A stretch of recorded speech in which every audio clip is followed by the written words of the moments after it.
This here is another viewer's broken gaming PC. This one apparently turns on but doesn't post and occasionally power cycles. You'll probably notice right away this is a more humble build. It's more of an entry-level gaming PC, and there's nothing wrong with that. This is actually the owner's wife's new rig, and he's recycled parts from older PCs to build this one, which I think is super cool. But of course, what's not super cool is when a rig doesn't post. The owner's already tried several things on his own to no avail. The CMOS battery was removed. He forgot to reinsert it when he dropped it off for us. It's not a big deal. We'll pop one in before we start testing. So he's reset the CMOS. I think he swapped graphics cards as well. But there's only so much you can really do without a bunch of extra hardware at your disposal. That's one advantage that we have, and I'm hopeful we can get this back up and running by the end of this one. Only time will tell, but I hope you will stay with me.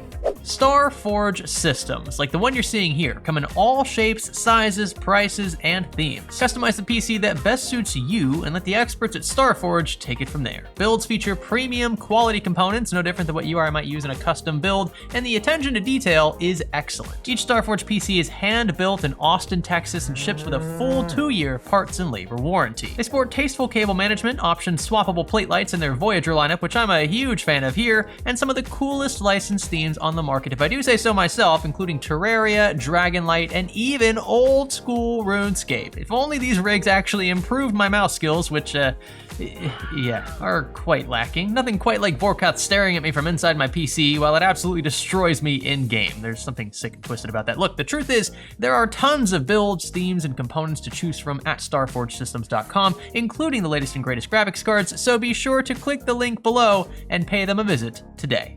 Hello there, and welcome to Fix or Flop, a playlist where we attempt to fix viewers' broken gaming PCs for free. We charge $0 for both labor and replacement parts, and that's thanks to your viewership. So thank you so much for clicking on these videos. That also goes without saying, if you or someone you know has a broken system, maybe it's exhibiting symptoms like this, where it powers on but doesn't post, or maybe it doesn't power on at all, that is a perfect candidate for this playlist. Be sure to fill out the form linked in the description for a chance to be featured in this series. Now, if you're curious about this one's remaining specifications, there is a Gigabyte B365M Wi-Fi motherboard in here, a Core i5-9400F from Intel, 32 gigs of Corsair Vengeance DDR4, and a Thermaltake 500 watt PSU. Again, like I said, a more humble rig, but there's nothing wrong with it for the money you would likely spend to build it, especially if you're using just hand-me-down parts. Now, since we suspect the system will at least power on, I want to give it a chance to post in our possession, so I've got a monitor here just in case.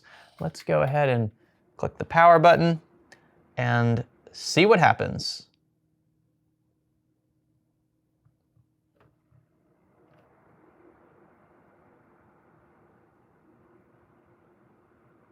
Okay, powered off quickly at one point and then powered back on. It looks like it's resetting over and over. Yeah, that's exactly what it's doing. So you might even notice power being cut to fan LEDs. The RPM audibly is dropping and then picking back up again. So it's like power's cut across the board and then immediately sent back to everything.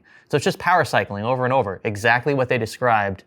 This is super weird. I don't want to keep it on for much longer though. Now, this board doesn't have debug LEDs of any kind. Not that it would matter because it's not staying on long enough for any of those checks to occur. It's possible that it's checking the CPU, noticing an issue right away, and then shutting back off. The CPU is one of the first things to be checked in a post process. So that could be what we're looking at here. Maybe like a defective socket, maybe some bent pins or something.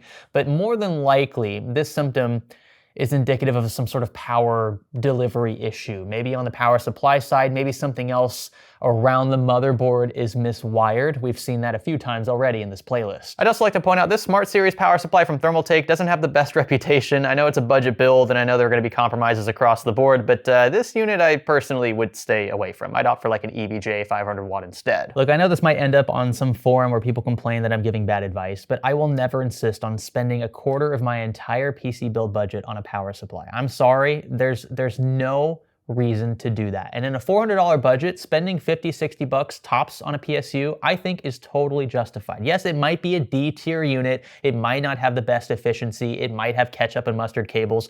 Who cares? Spend 20 bucks on extensions, ketchup and mustard issue solved. Efficiency, who cares? You're gonna spend a few extra bucks a month at best on a less efficient unit over a more efficient one. It would take you several years to recoup the price difference. And if you ask me, most folks aren't leaving their systems running 24/7 unless they're mining or something. flickering, in which case, yeah, it might be worth the additional investment. Now, of course, I expect that you'll scale your power supply up with more expensive hardware, but at the end of the day, if power supplies were killing entire systems, we would know about it. Case in point, these gigabyte power supplies, everyone knew that these were blowing up systems. They were blowing themselves up and taking other components with them. So rest assured, you're being covered on that front. I might not be the biggest fan of smart power supplies from Thermaltake. They might not be built the smartest, but for the price, it's not the end of the world, okay?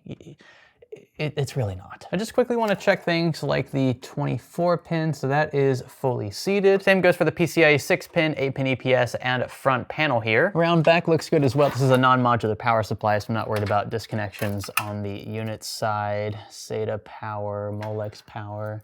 Yeah, there's not much more down here to critique. It's looking like we're gonna need to start disconnecting non-vitals to see if this symptom persists. So that's gonna be SATA data, USB 3. God, I hate this connector. It is the bane of my existence. We're gonna disconnect front panel, USB 2.0, HD audio. Oh, that wasn't even connected all the way. Not that that is causing our problem, but it was a bit weird that it was loose. I'm gonna leave the graphics card in because we have an F-SKU CPU, so we won't have integrated graphics, but this might be the next thing we check if this doesn't solve our problem. And actually, it'll be the next thing we check after the power supply, because this does feel like a power-related issue. We have to jump the power pins now since we've disconnected front panel. There we go. Let's see if it does the same thing as before. Always powers off like that for some reason, not sure why. And yep, still flickering. So we're gonna test the PSU next, and then if that comes out okay, we'll probably remove the graphics card, make sure that that's not causing this. I doubt it is, but I'd just like to remove it from the equation.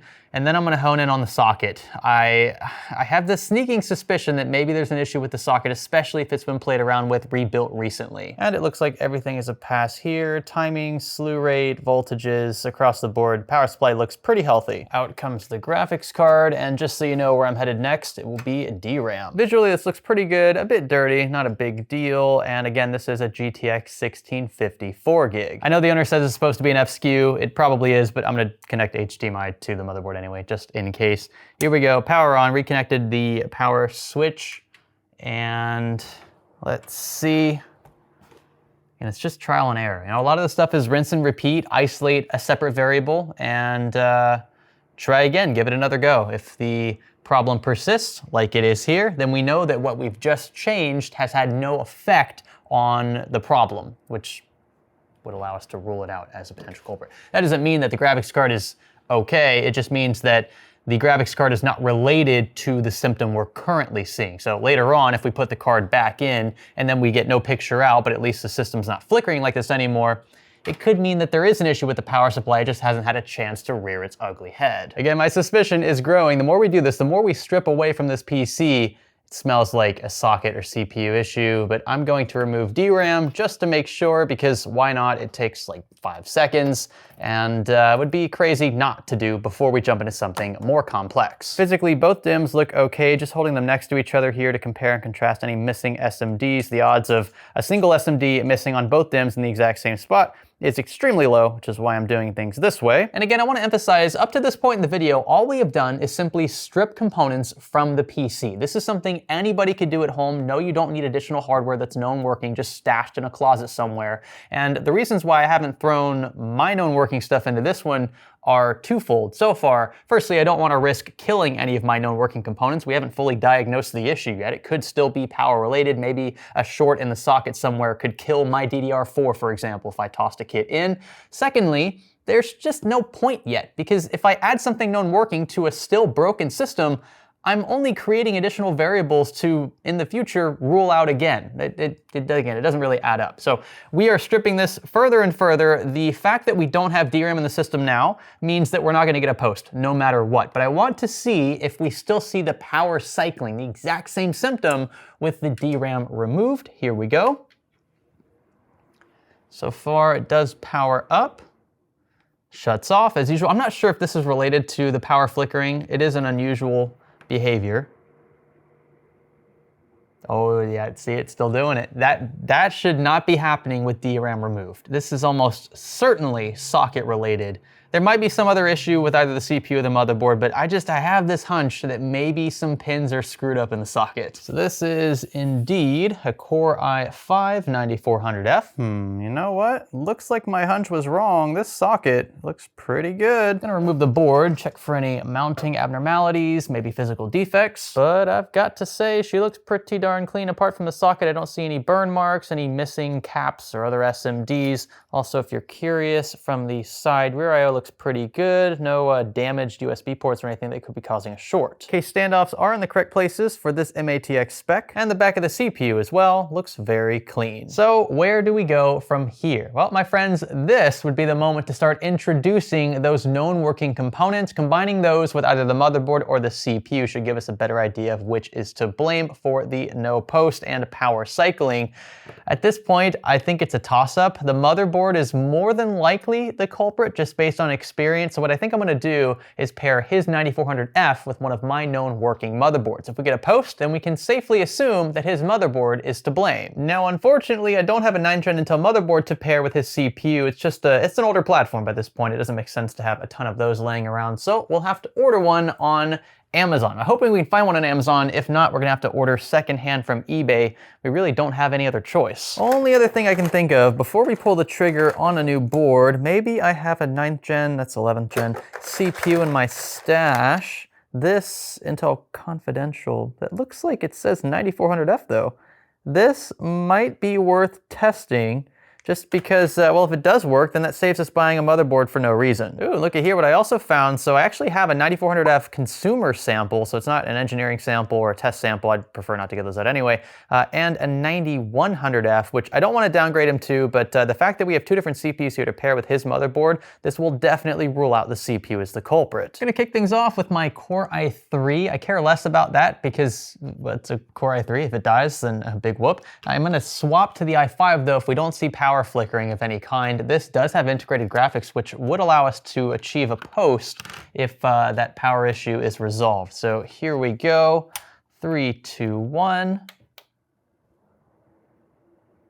All right, fans are lit. Power cuts off, per usual with this rig. Let's see if it flickers. Yep, it's flickering. This is such a strange symptom for a motherboard to exhibit. I don't know where else to turn.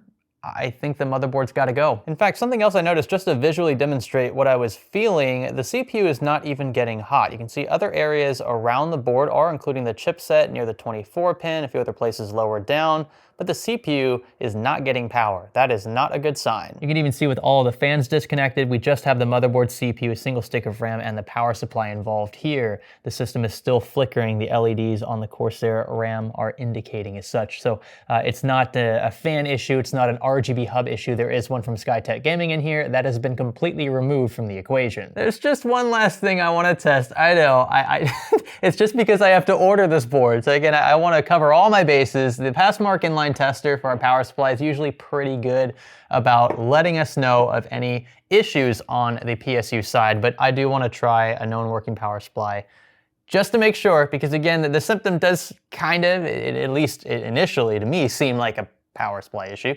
but you never really know until you swap units entirely. So here we go. It's powered up. It powers off. Like every time. I don't know what that's about. I'm not sure if that again is related to the flickering. And it is still flickering. So just to give you an overview of how we got here, we have ruled out every single component with the exception of the motherboard. Currently a known working power supply is connected, known working RAM, or at least isolated RAM. It is the owner's original DIMM, one of the two that's in here, but again, the symptom pops up whether it's connected or not. And a known working CPU. The only not known working product in this system is the motherboard. So of course it is to blame. I have no doubt once we order the replacement and it arrives, it will allow the system to boot up, not power cycle, and load into Windows. Now I just need to hop online, order that replacement, and pop it in the new board. I'll see you in a few days when it arrives. Day 2. That didn't take too long. This is an Asus Prime B365MA. I tried to find an exact match for his Gigabyte version, but it was not going to ship in a quick enough time frame, and I did communicate with the owner ahead of time to make sure he was okay with waiting a few days for a used board to arrive. So this again is a B365 chipset. It should work natively with his 9th gen CPU, and this one I actually was able to find on Amazon, believe it or not. It was listed as used or open box, but things like the rear I/O shield were actually sealed, and if they were resealed, then they did a pretty good job because it's rather convincing. In fact, I'll show you here on camera.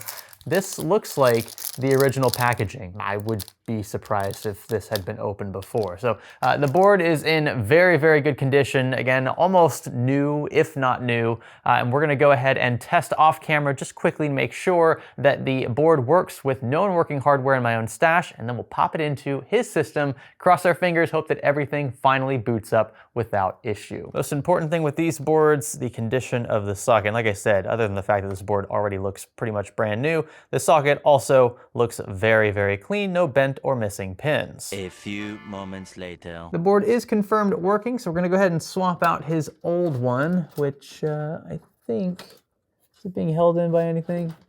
Nope, okay. Just wants to be a little stubborn in there.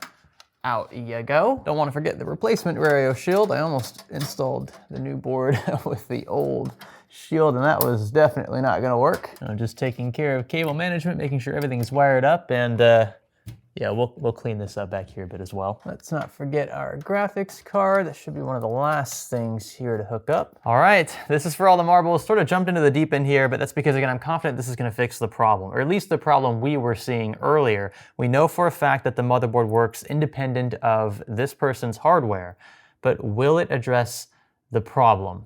And if it does, will another issue rear its ugly head? This would be the time for that to happen. Here we go. Okay, we're off to a great start. It's not powering off immediately like it was before. That's interesting. So that wasn't power supply related. I thought it was, and there's our post.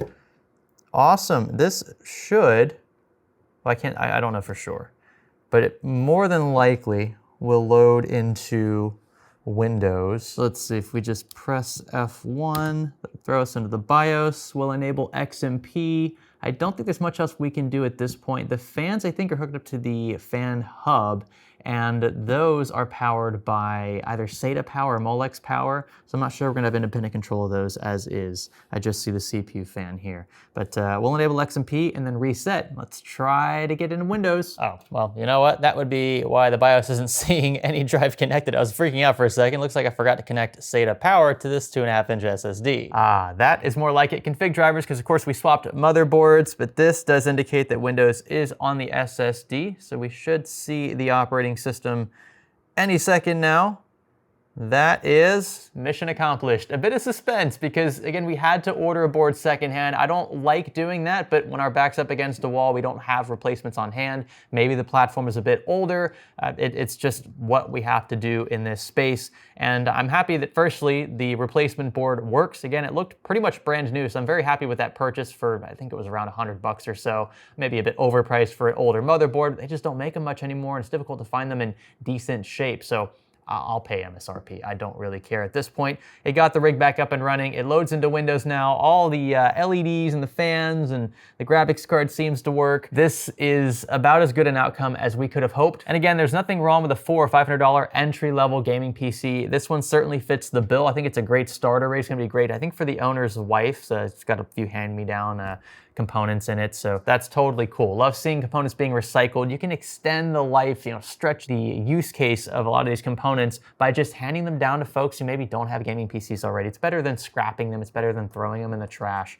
So it's nice to still see systems like these on the road, and even much older. We've even fixed many older rigs than this in the playlist as well. But happy that this one can be back on the road again. I'll send the good news to the owner, and he can be on his way. it is a shame we can't dive any deeper into the original board's issues. Again, apart from the hot spots that we noticed with the flare imaging camera, not sure if any of these is indicative of a dead short. I just don't have additional tooling to dive any deeper, and even if I did, I'd have to weigh that against my own labor and the value that I put on that labor. It'd probably take me several hours to replace. I'd rather just spend around $100 again to replace the board completely. And again, with the board clean out, it does pass a physical inspection. The socket is immaculate. There aren't any bent or missing pins there. SMDs all in good shape, nothing burned, nothing broken. Probably something power related. I would say somewhere around the CPU side of things, because the CPU itself wasn't even getting hot. I think that we did, in fact, cover every possible scenario ahead of ordering that replacement motherboard. We pretty much rolled out every other component, and so I was fairly safe in the assumption that the motherboard needed to be replaced. That said, again, there's always time on the line, and so it is a relief to see the system back up and running now. Loads into Windows, no problem. Lights up, the fans work, the graphics card seems very stable, no artifacting of any kind. Exactly what you'd want to see from a working gaming PC. And for the price it cost you to build one of these today, it ain't too shabby. Thank you so much for watching this one. If you enjoyed it, be sure to give it a thumbs up. That would be greatly appreciated. Consider subscribing, clicking that red button below if you haven't already, and maybe leaving some feedback in the comment section below. There'll also be another video, maybe from us, maybe not, recommended after this one. Check that out as well. That would be super cool of you. Again, thank you so much for watching, and thanks for learning with me.